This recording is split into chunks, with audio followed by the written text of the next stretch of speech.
thank you for my confidence. They're raining down on me. All right. Many blessings raining on me. You're smiling down on Pastor G here. Welcome to another life transforming show of transformation. Yes, that's the name. The word transform involves the word metamorphosis. Meta, which means form, morphosis means change. And we're talking about the issue of changing. And life is all about transitions. Life is all about being able to adjust and have intentionality to become. Michelle Obama wrote a book called Becoming, and we're talking to a woman, a great woman who has done tremendous thing in the area of transformation and in the area of wellness and mental health. Jessie. Coach Hello, Jessie. Coach Jessie is here. Welcome to Thank Transformations you. with Thank Pastor you. G. I'm excited to be here today. And it's great to have you here. I've run into you a couple of times. Yes. You just hosted a powerful event recently. Heard you speak at another event, and I said, man, I gotta have this great voice Thank you. on this show, because this show is all about voices that bring transformation. And I know you are a total package in terms of just, bringing the message of transformation and wellness to the world. But we want to start right from the beginning. We want to start right from the early years. We want to start right even from birth. Right. And then we want to look at your story, the story of Jessie Maka. What makes her tick? Where was she born? Where did she go to school? Because there's another young transformationist out there sitting in grade one, or maybe being born right now. And maybe they'll get to watch this show with their parents and they'll say, I want to become that person. Okay. How did you transform? Where did it all start? Where were you born? Where did you go to school? What was it like growing up? Let's start right from there. Thank you so much, first and foremost, for having me. I'm really happy and honored to be on your show today. So Jessie Maka was born in the southern part of Zimbabwe called Mberengwa. Mberengwa, yes. Can anything good come out of Mberengwa? Oh my goodness, look at this. Yeah. So I was born in Mberengwa at a hospital called Mnene Hospital. I was born out of a family of 9 children. Right. And my dad was an evangelist at our church. Evangelical Lutheran Church. That's the church I still go to even today. Right. Okay. So we grew up there, Kumusha, because my dad was working in the church in that area. But what then happened is my dad had asthma. He was asthmatic from his teenage years. So my dad literally spent like maybe 70% of his life in hospital because he was sick, but he was also working as an evangelist in the church. So then I think when I was about 7 years old, because Mberengwa is very cold, the weather there can really go haywire, okay? And asthma and that kind of weather, they don't work together. Yeah. So then decided to transfer my dad to Kadoma, because there was a new mining place that was coming up, Yainzi Empress Mine. Yeah. It later then closed. So they said, we want to start a church in Empress Mine. So let's transfer Vangeri Maka, that was his name, Evangelist JK. So let's transfer JK. So I later on just inherited his name. So I call myself Miss JK. Come on. Yeah. Come on. So JK. Yeah, because I think I inherited a lot of things from my dad, including Kutaurisa. But it's such a great gift, man. Thank you, thank you, man of God. So we then moved to Kadoma when I was 7 years old, because Empress Mine is under Kadoma. And then I started going to school at a place called Komona. So Komona was like 1 or 2 kilometers away from home. And we used to go there on foot. Hey. Not only that, but we walked there. Because I used to be at Ellis Robbins Yes. High. Yeah. So we used to stay in Hague Park. Okay. And so it's like 3, 4, 5 kilometers, Hey. 4 kilometers, Four- or yeah. 4, 5 kilometers. So every day we took the car. That was something else. Yeah. So we didn't just walk. I actually, for the first 2 years of school, I actually went to school barefooted. Man, That's- you've got a story. I've got a Come on, story to tell. Tell us. So I went to school barefooted for grade 1 and grade 2, and I remember vividly during winter. Pataifamba chenda uchikoro, you know, I would feel like my feet were on bricks. That's how tough it was. You know, it's because back then we were 9, and my father was like on a minimum wage at You were church. 9? How There were many 9 of us, nine kids, What? and I'm kid number 7. Yes, Same mother, same mother, yeah, same father. same dad. Man, So there wasn't. Tell me about it. Yeah, name myself. What were you in the whole Number equation? 7. I'm number 7. The number of completion. Absolutely, Yeah. absolutely. So there really wasn't, you know, much in terms of providing for us, but by God's grace, we managed to go to school. But then on grade 3, that's when I changed schools, and I started going to a school that was closer by, and one of my sisters was then working. That's when I started wearing my first pair of tennis shoes. You know, I want to buy my sister a private jet because, yeah, she made me wear shoes for the first time. You know, people look at this Yeah. polished woman, this Yeah. beautiful woman, this woman with such etiquette and eloquence and articulation, and they don't realize They don't the realize. story behind They that. don't realize the Man, story behind that. I'm amazed at that. Thank you, thank you. Yeah. So after my primary school, okay, my dad at some point, then Empress Mine closed, right? And then they decided to move my dad to Kwekwe. So when we moved to Kwekwe, I think I was in grade 5. So grade 5, 6, 7, I was in Kwekwe. Where in Kwekwe? Mbizo? Mbizo 19. Oh. What was our number? I can't remember. 364. Yeah. Section 19, Mbizo Kwekwe. Mbizo Kwekwe. Ndoka So I'm a makero Kwekwe ekupa girl. matsamba. Eh. Tinoverenga kero yabva Yabva kuna kuna Jessie Jessie Maka. Maka. Upa house number 1382. Yes. Mbizo, section 19. Let's hold it right there. Listen, everybody, we are having this engaging conversation with this great this great transformer, all right. Anonzi Jessie Maka right here on Transformations with Pastor G on 3K TV channel 293. Don't touch the remote. We will be right back.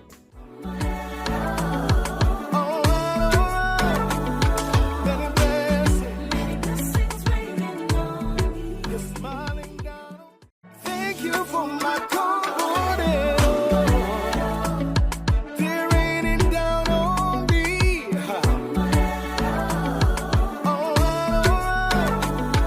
Many blessings. You're smiling down on Hey, everybody, we're right back right here on Transformations. We're talking to Coach Jessie, JK. Yeah. JK in the Yes. house. Now, JK, we're talking about Imbizo. Now you're growing Right. up, grade 5. You've moved to Kwekwe. You know, you are number 7 in a lineage of 9. Tell us more about maybe from high school, after high school, how you transformed then to becoming who you are today. Then we'll talk a little bit more what you're doing Okay. right now, maybe in the third segment. But right now, let's talk about just that movement. Okay. Yeah. So from Kwekwe, I then moved to a mission school, one of the mission schools run by our church called Chegato High School, where I did my Form 3 up to Form 6. And after that, I then went to the University of Zimbabwe, where I did my first degree in sociology honors. Sociology, yes. So Why I'm a that choice? Well, I actually didn't choose that. Oh, it was chosen for It you was because of chosen the for number me of points. because you see now. I know that. You the see deal. now. Yeah. You know But that's God, eh? it's God. It's Because God look at me now. You are right in that It space. then where laid that foundation. Sociology meets psychology, You see.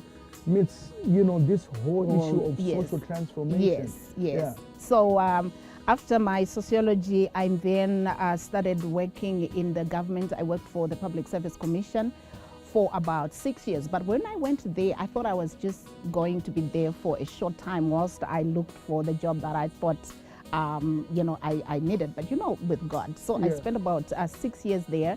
And after 6 years in government, I then went to a non-governmental organization. I worked there for Imango. I worked there for about 2 years. And this is the interesting part, Pastor G. When I started working for the NGO, I really felt like this is my space. Because you felt like I you felt were it. right I in felt your- like in this your pocket. this is my pocket. This is me now. But unfortunately, that was very short. God has his ways. So when I left, I was going to then pursue a career in that sector. But guess what happened? I ended up in the banking sector.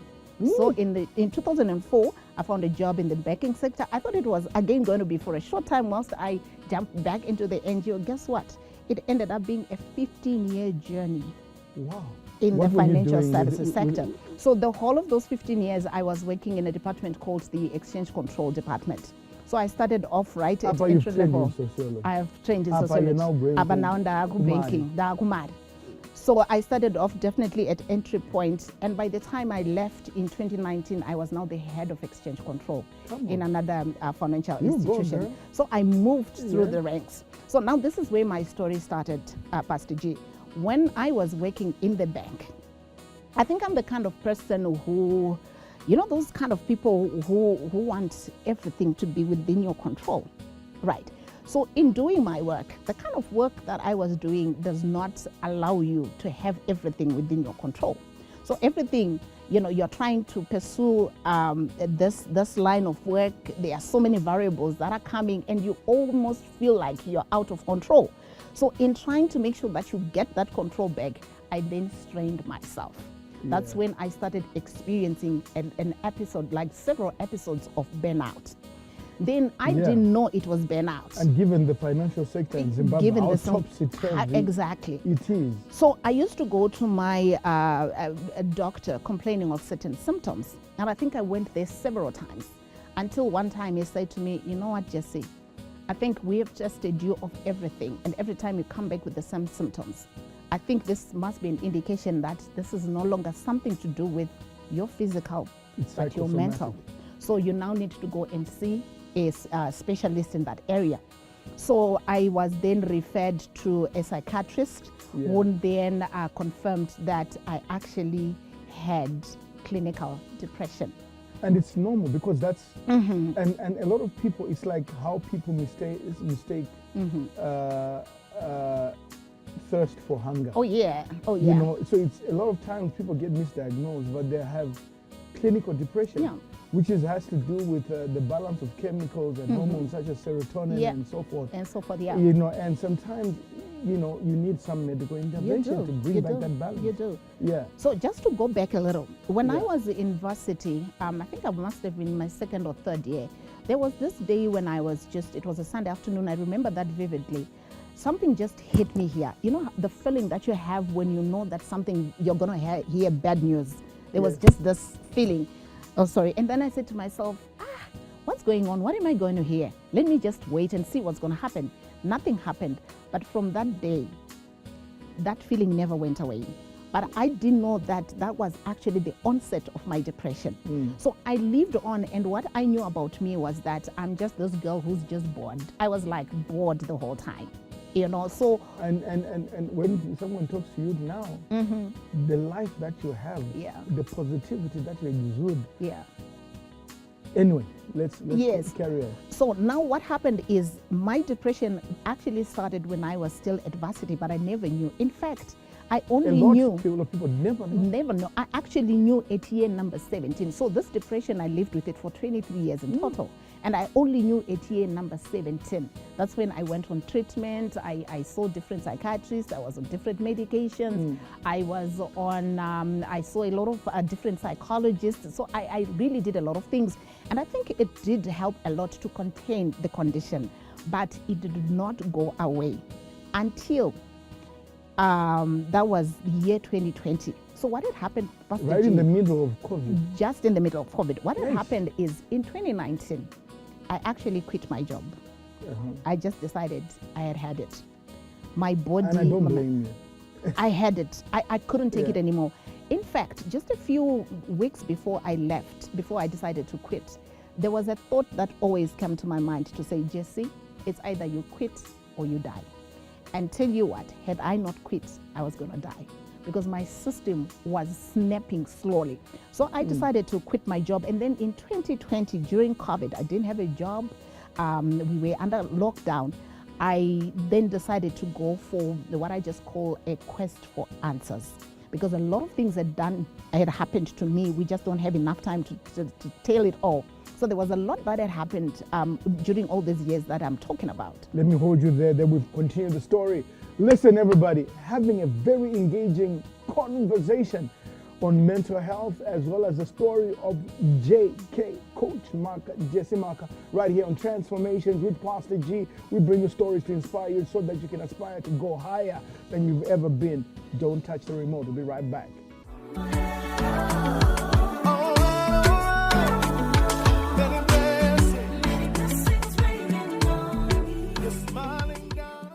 Thank you for my confidence. They're raining down on me.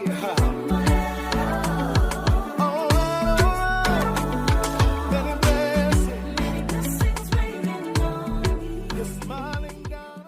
Hey everybody, we're right back right here on channel 293, bringing you the best of Zimbabwe on 3K TV, the best station, TV station in the whole of Africa. And we bring you stories to transform your life right here on Transformations with Pastor G.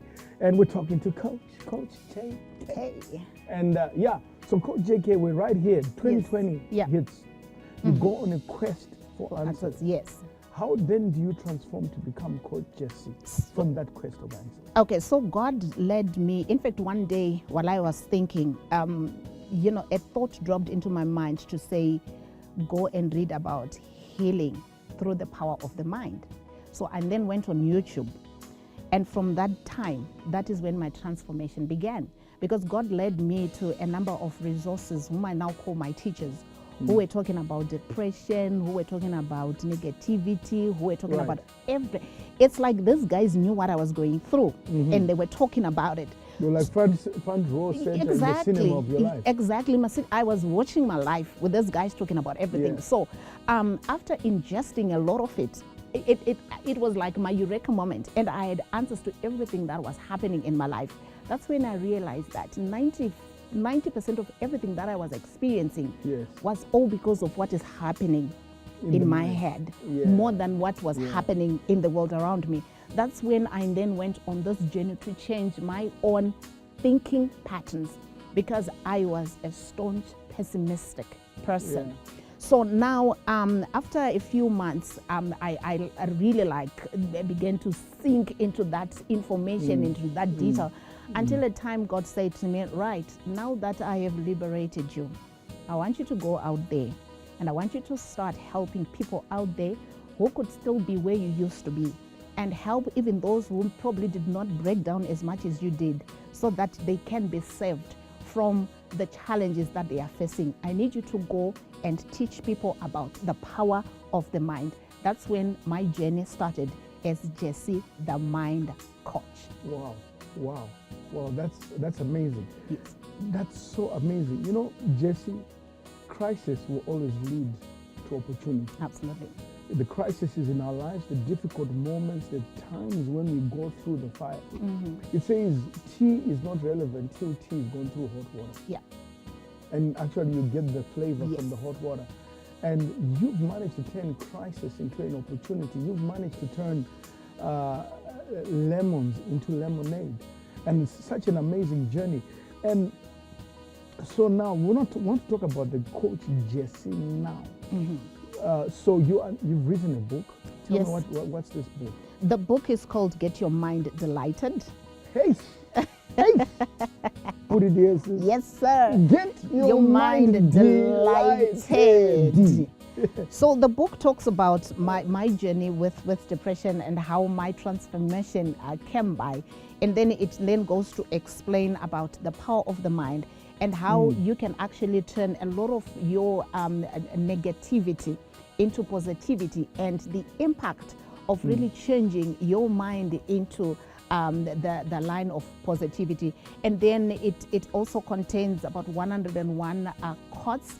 So I usually call them the brain chargers, because when you read something that is motivational or inspirational, literally, if we were to put you under a microscope, we would see that your brain will begin to light up. It lights up. It lights up. There's a response. There's a response. Yeah. So what I'm saying, get your mind delighted as you read, even though you are low and down and defeated, when you read those quotes, your brain is going to light up and you get your mind delighted. Somebody said to me this week that there's what you call cognitive thought, or is it cognitive belief therapy, where, you know, the problem with us is that we allow our thoughts, if you allow negative thoughts, they become feelings. Yes. And feelings lead to action. Yes. We act out of the place of belief, Absolutely. feeling, and then it becomes an action. Yes. You know, and I like what you said, get your mind delighted, because you're getting your mind into a positive space Yes. where positive thoughts begin to inform your behavior. Yes. Yeah. And that is such a powerful thing.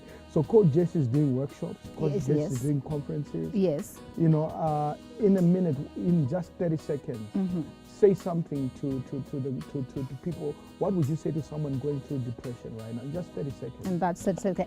Okay, I just want to say that what you're going through is just a process. It is not your destination, neither is it your identity. There is help out there.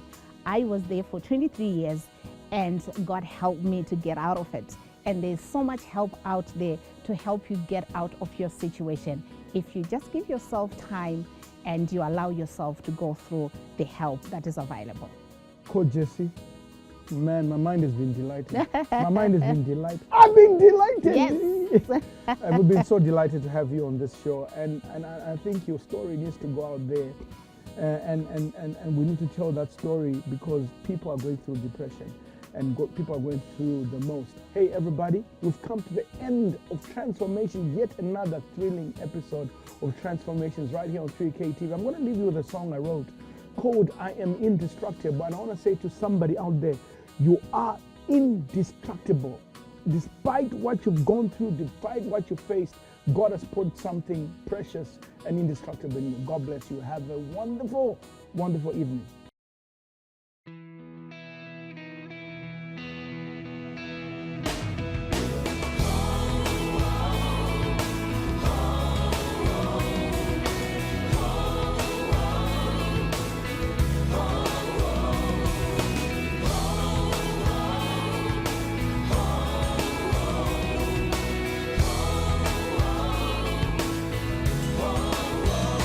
Well, I'm speaking to my mountain, and my mountain will move.